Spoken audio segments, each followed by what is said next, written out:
Welcome back. Having coffee with Cullotta. Enjoy the next couple things I got to answer for you. Let me get a drink of this. I got water in there this time.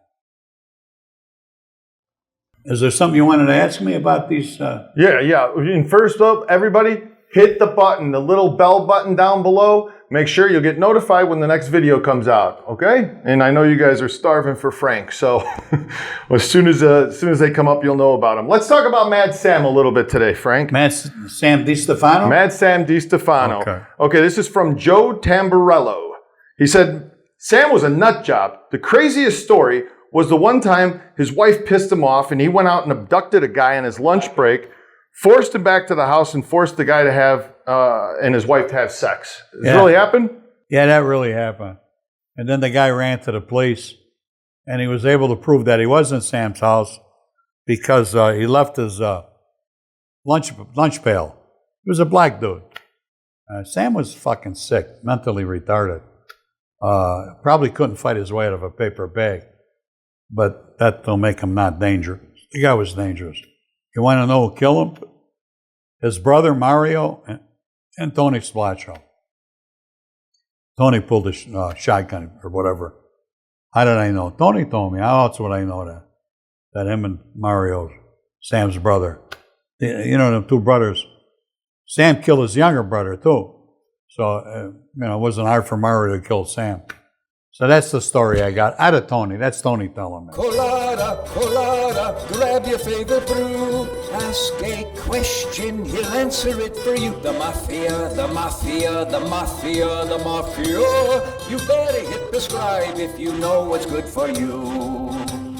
Drinking a cup of coffee with Frank Cullotta. He'll tell you a lot. He's Frank Cullotta. Megalodon Unlocked asked, Megalodon Unlocked, I don't know. Was Mad Sam really a Satanist? A what? Satanist? A Satanist, yeah. People say he was a Satanist. He likes Satan. Yeah. Of course. He was. Oh, sure he was. He was the devil himself. He was a sick bastard, that guy. Yeah, when you looked this guy in the eyes, what did you see? A sick man. Black pupils. Black. No shine in them. Hollow. That means he had no soul. That's what I seen. He didn't scare me, but I wouldn't want to be alone with him or with two of his friends and me with him. There's no way I'd walk into something like that. Dylan Christopher said, hey, Frank, keep the vids coming. I made sure to prescribe. My question for you is, did Sam DeStefano have a nice or sensitive side amongst his other insane behaviors? If he did, I never seen it. If he did, I never seen it. I never seen anybody teasing with him, joking with him. There was always a serious side. And he always complained. The only time I seen him vulnerable was when we were in Stateville Penitentiary together. He was in a hospital ward. He'd come from Menard. That was a prison. And they shipped him over to Stateville for evaluation for something. And he happened to come into the ward, one of the wards that I was in charge of. And I kissed my ass because he had nobody there to protect him. I was the guy from the streets that he knew. And I treated him with the utmost respect. That's what you're supposed to do. Gus Valtesaros and Michael Velez both asked this question in different ways. But Michael wrote, hey, Mr. Cullotta, this is Michael from Union City, California. Thanks for all the wonderful videos. Please keep them coming. My question to you is, did you have any dealings with Sam Giancana? And Gus wants to know who killed Sam. On a personal basis, I had no business dealings with Sam Giancana. We were locked up in the Cook County Jail together. We weren't cellmates, but we were on the same tier. We shared the same food, which I had the connection for because I knew the assistant warden, and they had to be careful taking care of Sam because it would cause a lot of notoriety. So everything that was done for Sam was done through me because of my connection. I'm not bragging. This honest to God true. So we got along real well. Met him on the streets a few times. Respected him. To me, I looked at him as a man's man. He come up the hard way. Who killed him? Well, at first, a lot of people were assuming that Tony Spilotro did because he lived close to Sam. That, to me, would even be less a possibility that Tony would do it, living that close. Sam had 24-hour-a-day surveillance. The day the surveillance was pulled off of him was the day that he was killed in his basement. I found out through Tony because I brought it to Tony. I said, "Are you friggin' serious? You whacked Sam? How the hell did you get the okay on that?" First of all, he said the okay would have went through Tony Accardo. He's the only guy that could okay that. He said, second of all, it wasn't me. And third of all, from my understanding, he said, it was Butch Blasi. Butch Blasi was Sam's right-hand man. Makes perfectly good sense. Do I know for a fact if Butch did it? No. I'm just going by what Tony told me. So now you got that story. You could believe it or you can't. I don't care. That's all I could tell you. All right, that's it. Any more? Okay, so enough about Sam. Let's go to some, do you know this person? Do you know that person? Because everybody asks a lot of these questions. I want to make a correction, bud. Sure. That the Silent Dawn, Tropicana, on one of my prior videos, I said he was from New Orleans. I meant to say Florida. All right? Remember, I'm going to be talking about him a little later on. Not today, but another day. What I thought of him. But he was from Florida. I don't know why I get them two cities mixed up. But that's where he was from. And they call him the Silent Dawn. Go ahead. You know, Frank, at 81 years old, your recall is unbelievable. So you can make a mistake every once in a while. They aren't going to crucify but you get these scoops. Ah, you said that. The fuck, when you're 81, let's see what you remember. Exactly. You probably won't even remember your father's name. Exactly. Okay, Frank, this one's from Anton Atkinson. Frank, I'm happy to see that you're holding up all right. I wanted to ask if you had any experience with Charles Nicoletti. Take care. I don't know if I thought, I did talk about him. I believe in my heart I was the last one to sit and talk to him in my lounge, Spanky's. And it was somewhere before it was just getting dark at night. And I know I did. Well, let me repeat it anyway. He came and he was sitting at the bar all alone because we opened up a little later. We actually were open, but people start coming in around 6 or 7. And I believe he was there around 5:30. And he was sitting at the bar, and I found it kind of strange because he never came in there. And I walked up and I said, "Hey, Chuck, what are you doing there? What's going on?" We bullshit a little bit. He said, "I got a meeting down the street on North Avenue." He said, I forgot, the Golden Steer, the Golden Bear Steakhouse. It was a steakhouse. I forgot. So I said, "Oh, okay." And he was like in deep thought, deep concentration. And I bought him a drink. We talked a little longer, just talked. Then he got up and he left. By that time, my doorman, I had 5 doormen that were coming in. And one guy was related to me. And he said, "What was he doing there?" I said, "He's going somewhere." And then they went in and do what they were going to do. And then an hour later, I get a phone call from a guy by the name of Tony Giacomino, maybe 2 hours. And the guy says, "Guess who just got killed?" And I go, "Who?" He says, "Chuckie Nicoletti." I said, "He was just fucking here." He said, "He was?" I said, "Yeah, he left about an hour and a half, 2 hours ago." He said, "They shot him down in a parking lot. He tried to get away, run away from the car. Some hitman." Then I found out it was the Wild Bunch that killed him. The Wild Bunch meaning Harry Hillman and Butch Petroselli and somebody else. This is what I heard from another guy that whacked people. So, and that's because Chuckie Nicoletti overextended his authority by giving an okay to whack somebody, which he wasn't allowed to do. You need a council of 3 or 4 guys to do that. And when they turned that down, he went around their back and told the 2 hitmen, "Don't worry, go do it, I'll take care of it." They did it, and everybody died. That was the consequences they had to pay. What else? Okay, Primo wants to know, do you remember Vinny the Barber in Elmwood Park? Not really. I may, but not really. I didn't get my hair cut there.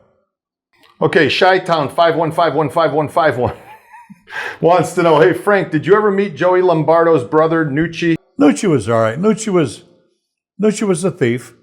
He wasn't a gangster. He was what you would call a booster. You know what a booster is? They go and shoplift in stores. They call them boosters back then for jewelry, clothes. That's the way Nucci made his money. Good-looking guy. Tough son of a bitch, though. Yeah, I like Nucci. He died at a young age, too. Mantis XXX. Hello, thanks for another comfy coffee with Cullotta. What do you know about Rocco Potenza? I just know the name. I had no dealings with Rocco. I know he was connected. That's all I could tell you about Rocco Potenza. It wasn't part of my group of guys that I socialized with. I never heard nothing bad about him, okay? All right, this is from L. Thomas. He's been with us from like day one. Okay? Good for you, El. Stick around. Do you know Hugh Hefner, since you both went to Sayre and Steinmetz? He grew up on New England Street. No, I wish I did know him personally. I would have muscled him. Frank, any information on Robert Cooley by chance? How valid are his accusations and claims? That's from Chad Weismeyer. That was a lawyer, Robert Cooley. Yeah, he'd make a few thousand there, a few thousand there. He worked with the judges. And then when the heat got on him, he decided to become an informant. Do I know him personally? No, not a bit. I would have figured him out, too. Just the way he would have been asking me questions as an attorney. Sometimes they can't get too personal. They get too personal, they're fishing. They're on a fishing expedition. I figure them out real quick. No, I didn't know. Okay, Dan Lardino wants to know, hi, Frank. Have you met or heard of John Lardino or Danny Lardino? They were from Taylor, Racine, and Chicago.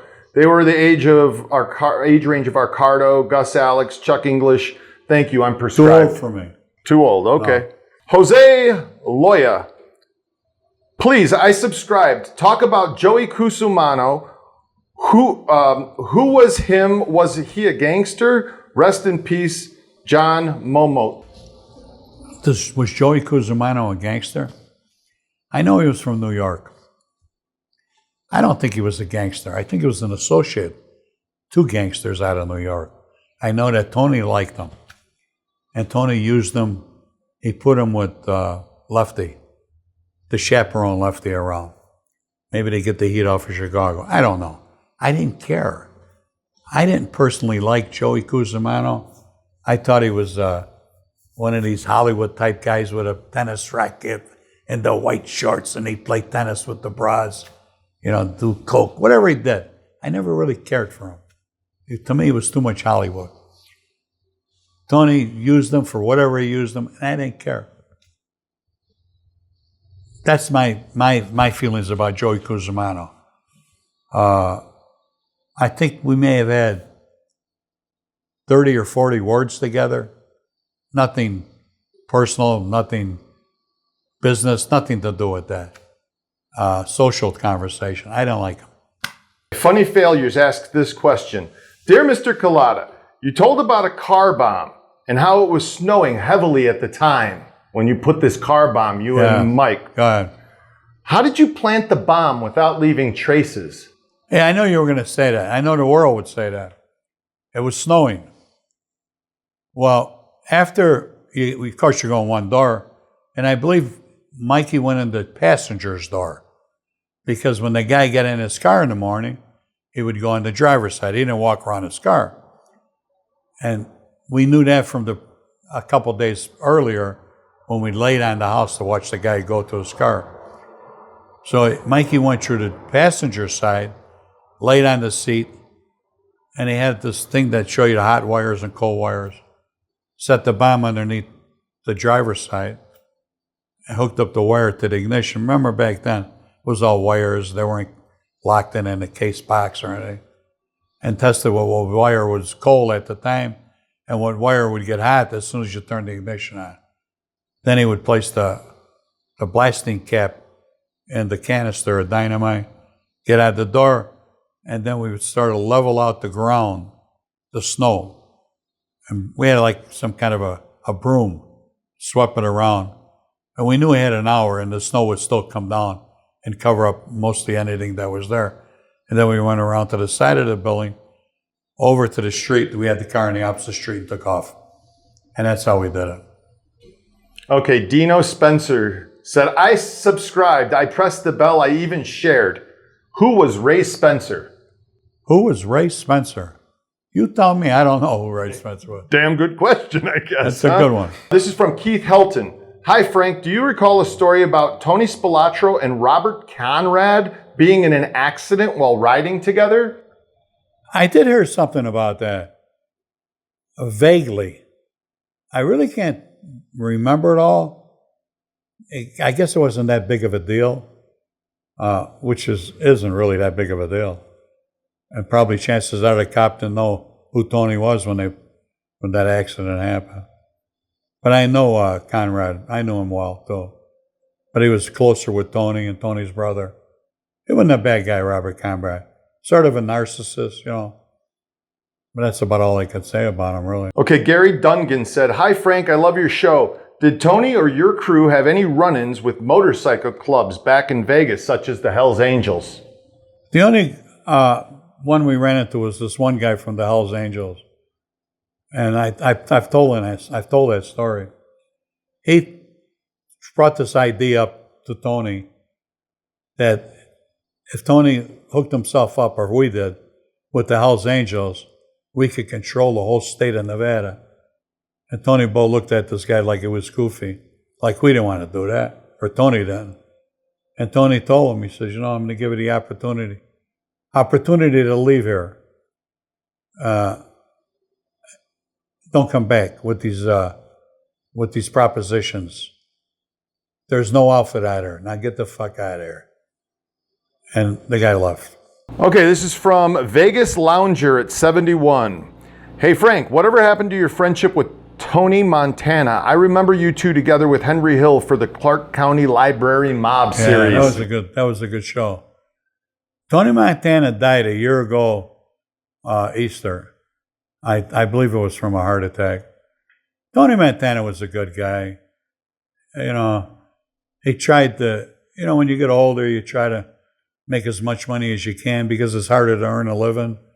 So I tried to help him along, making it like he was a half-ass gangster, which he wasn't. He was a bartender. Bartenders know a lot of secrets because remember, they're behind the bar and they hear everybody's conversation.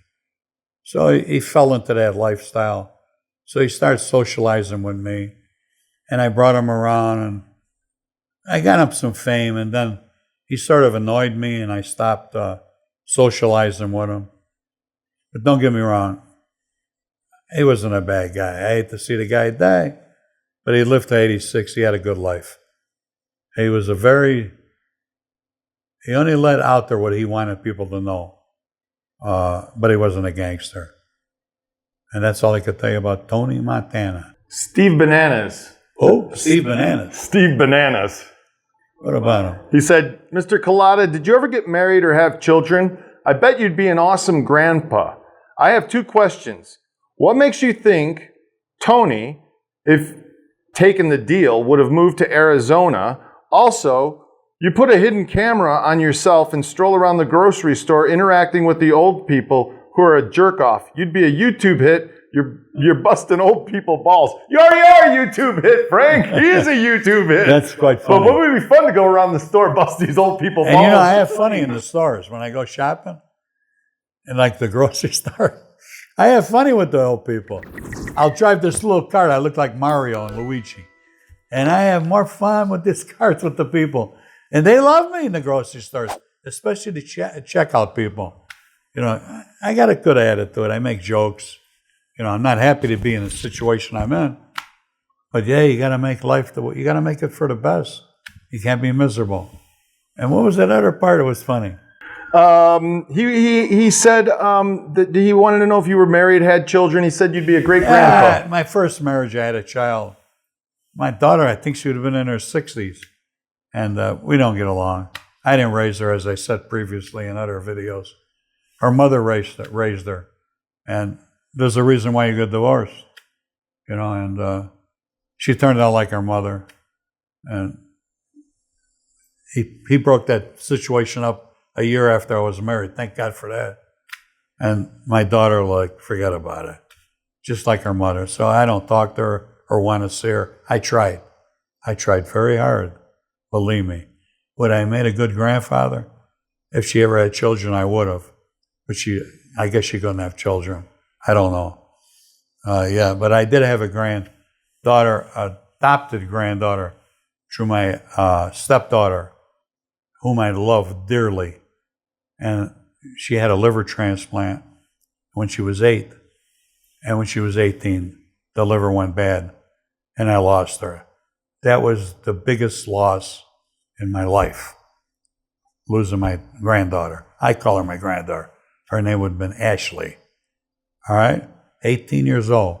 I think she would have been 35 now if she was still alive. Put a new liver in her. Lasted 10 years. I guess he wanted her. That's all I could say, people. What else? Okay, just my 2. You say, hey, Frank, where do you purchase your awesome hats? And I must say, old timer, you're a smart man that played the game better than most. Well, I wasn't always that sharp. At least I didn't think I was. Probably missed my calling many years ago. I have a dry sense of humor. Where do I get my hats? I just buy them. If they look nice, I like them, I buy them. I wear hats well. I wear them all different ways on my head. Like this one now, right now, I got it backwards. Sometimes I might wear it to the side. What's the difference? It's on my head. I enjoy hats. I ain't got much hair left anymore. It's waving goodbye. It used to be wavy in my old days, and then it just waved away. Let's wrap this. Enough is enough. I'll talk to you in a day or two. God bless you. Having coffee with me. See that? Do it.